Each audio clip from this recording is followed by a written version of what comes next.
42歲嘅房祖名疑似升級做爸爸，唔少網友感嘆呢位星二代終於過上咗安穩嘅生活啦。成龍為咗佢奔波半世，最終都係一腔心血白費咗。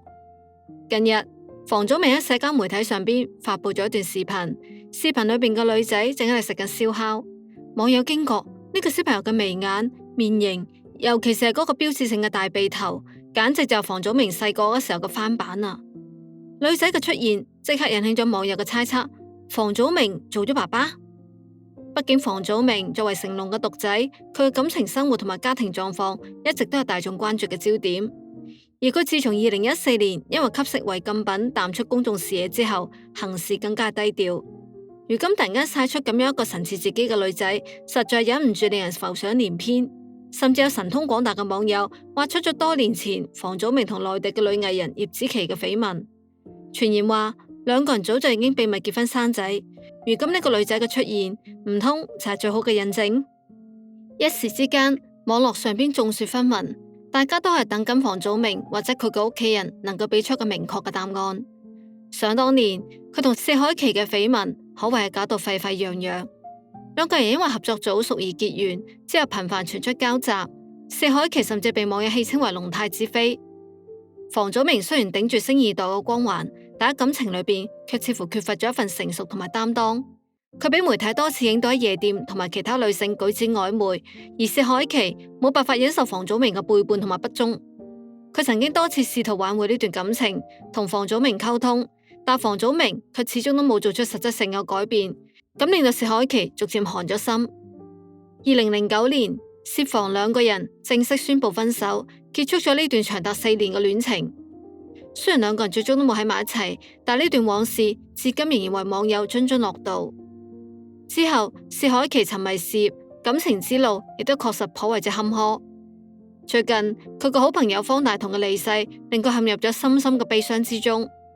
兩個人係多年嘅好朋友，喺音樂之路上邊亦師亦友，創作佳作無數。雖然薛方兩個人從來都冇公開承認過戀情，但佢哋嘅關係早就超越咗普通嘅朋友。方大同嘅驟然離世，令到薛凱琪失去咗一個最重要嘅知己同埋 partner， 佢嘅悲傷之情溢於言表。而薛凱琪經歷咗同方大同嘅深厚友誼，同埋同房祖名嘅緋聞之後，感情生活依然冇着落。不過話又講返轉頭，房祖名如今亦都算係過上咗安穩嘅生活。當年喺龍太子房祖名嘅身上，完美詮釋咗乜嘢叫做靠爸爸走天下。22歲跟住成龍返到香港之後，房祖名又開始咗浩浩蕩蕩嘅闖圈生涯。啱啱開始嘅時候，成龍問房祖名以後想做乜嘢，結果房祖名諗都冇諗就回答想同你一樣拍功夫電影。結果成龍就揾嚟咗身邊最好嘅老師教房祖名功夫，但學咗冇幾耐，房祖名就覺得學功夫實在太辛苦啦，而且自己不論點樣學都超唔過爸爸，所以乾脆就唔學啦。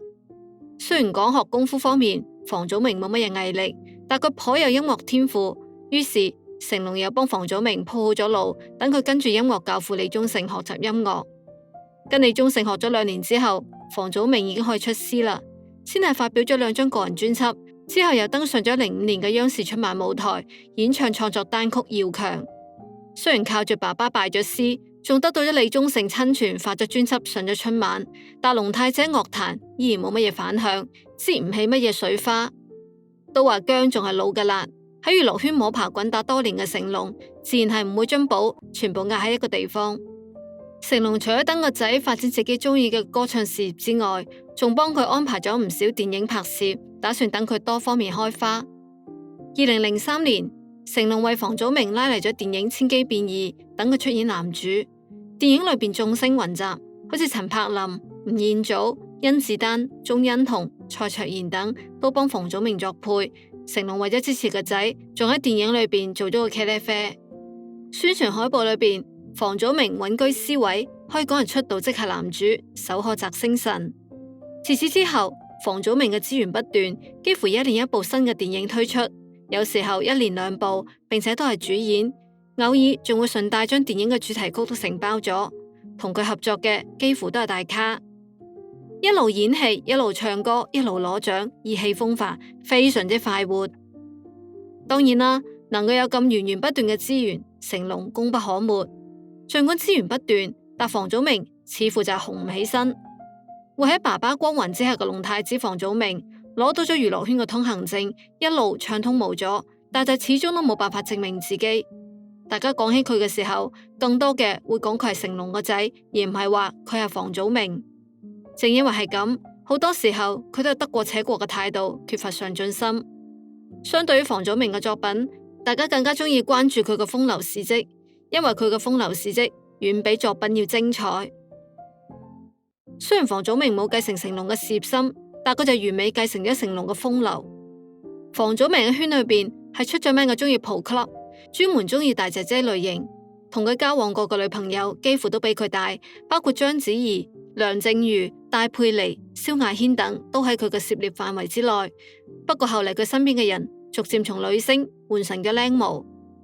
人生得意須盡歡，不在乎金錢名利，又有美女圍繞在身邊嘅房祖名開始有咗獵奇嘅心理。2014年8月，北京東城區一間足療洗浴中心裏邊，房祖名同柯震東等人正喺一場聚會裏邊做咗違法犯罪嘅事。原來早喺幾日前，朝陽區派出所就接到咗區裏邊居民嘅舉報，話房祖名、柯震東等人聚眾違法。警方經過慎密嘅偵查，掌握咗確切嘅消息之後，當晚展開咗抓捕行動，力求打佢哋一個措手不及。當警察身着便衣敲響咗洗浴中心嘅門嘅時候，屋裏邊嘅人瞬間驚起身，佢哋嗱嗱聲整理衣物，打掃房間，扮做普通嘅聚會個樣嚟蒙混過關。警察一眼就睇得出佢哋異常嘅精神狀態，要求佢哋出示證件之後，就將佢哋帶咗返派出所調查。警方仲前往房祖名嘅屋企進行搜查，喺睡房保險箱裏邊搜出咗違禁品，現場人贓並獲。喺鐵證面前，佢同柯震東等人最終都如實交代咗實話。好快，網上邊有關兩個人嘅爆料就震翻咗全網。一個國際巨星嘅仔，一個新生代嘅偶像，估唔到佢係咁樣嘅下場。好快，柯震東嘅經紀公司發佈聲明，證實咗佢將會被行政拘留14日。房祖名嘅經紀公司亦都發表咗聲明，代房祖名向公眾致歉，承認咗佢嘅醜聞。2015年，北京東城區法院對房祖名容留他人吸食違禁品一案進行咗一審嘅宣判，判決房祖名有期徒刑6個月，並處罰金人民幣2000蚊。曾經星途燦爛嘅房祖名，一夜之間淪為咗階下囚，所有嘅影視作品被下架，廣告代言紛紛解約，佢從娛樂圈嘅寵兒變成咗人人唾棄嘅對象。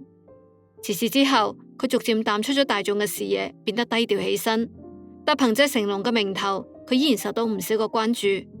如今疑似升級做爸爸，更加令佢成為咗網友熱議嘅話題。而關於房祖名老婆嘅身份，網友亦都進行咗深挖。葉子琪亦都係一個歌手，仲拍過幾部網劇，做過 model。雖然知名度唔如薛凱琪，但長相同埋身材都算唔錯嘅。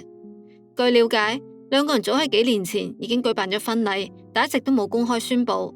如今隨住房祖名疑似做爸爸嘅消息傳出嚟，兩個人亦都再次受到咗關注。睇到房祖名如今過上咗安穩嘅生活，唔少個網友亦都感嘆佢終於開竅啦。作為富二代，佢原本係憑借成龍嘅資源喺娛樂圈大展拳腳，但係就因為自己嘅不當行為毀咗事業，如今選擇回歸家庭，過上平淡嘅生活，亦都不失為一種明智嘅選擇。只不過對於成龍嚟講，佢為個仔鋪好嘅路，可能就算係白費啦。為咗幫助房祖名重新回到公眾視野，成龍動用咗自己多年積累嘅人脈同埋資源，佢安排房祖名參與一啲小型嘅公益活動，希望通過呢啲活動令到公眾睇到房祖名嘅改變同埋悔悟。佢帶住房祖名參加啲私人聚會，介紹佢認識一啲業內嘅前輩同埋朋友，希望佢哋能夠俾房祖名一啲機會同埋指導。2016年，成龍自導自演嘅電影《鐵道飛虎》上映，大家驚訝咁發現房祖名個名赫然出現咗喺演員表上邊。成龍呢一個做法，無疑係向公眾宣告佢對個仔嘅支持同埋信任。然而佢嘅呢一個舉動，卻引發咗公眾嘅強烈不滿同埋抵制。好多人認為房祖名作為一個劣跡藝人，唔應該咁輕易咁獲得復出嘅機會。成龍嘅行為係喺度為劣跡藝人洗白，係對社會價值觀嘅挑戰。面對質疑同埋批評，成龍選擇咗沉默。成龍喺娛樂圈裏邊摸爬滾打多年，積累咗豐富嘅人脈同埋資源。佢原本希望個仔能夠繼承自己嘅事業，喺娛樂圈有所作為。但係如今睇嚟，房祖名可能好難再返到娛樂圈啦。不過只要個仔能夠安穩生活，成龍應該都會感到欣慰嘅。